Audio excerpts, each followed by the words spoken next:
Israeli কোনো হামলা ইরানে আঘাত হানার সুযোগ দেবে না ইরান।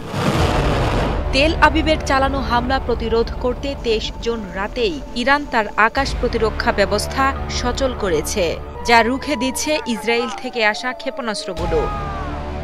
রয়টার্সে প্রকাশিত এক প্রতিবেদন থেকে জানা যায়, ইসরায়েল যখন ইরানি রাজধানীতে সাম্প্রতিক সংঘাত শুরুর পর থেকে তাদের সবচেয়ে বড় হামলা চালায়, ঠিক তারপরই বৃহৎ আকারে তেহরানের আকাশ প্রতিরক্ষা ব্যবস্থা সক্রিয় করে তোলে দেশটি।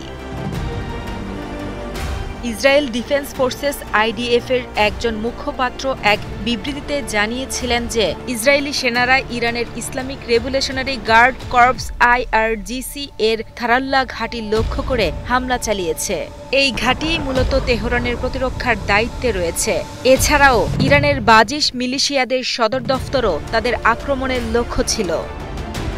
বেলা গড়াতেই তেহরানের বিভিন্ন স্থানে হামলা চালানো হয়, যার ফলে শহরের কিছু উত্তরাঞ্চলের বিদ্যুৎ বিচ্ছিন্ন হয়ে পড়ে।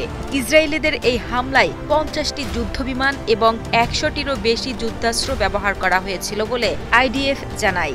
আক্রমণের মূল লক্ষ্য ছিল তেহরানের উত্তর, মধ্য এবং পশ্চিমাঞ্চলীয় এলাকাগুলো। আর এভাবেই এক রাতে তেহরানের আকাশ যেন রণক্ষেত্রে পরিণত হয়, যেখানে ইসরায়েলের আক্রমণ আর ইরানের প্রতিরোধের এক নাটকীয় লড়াই চলছিল।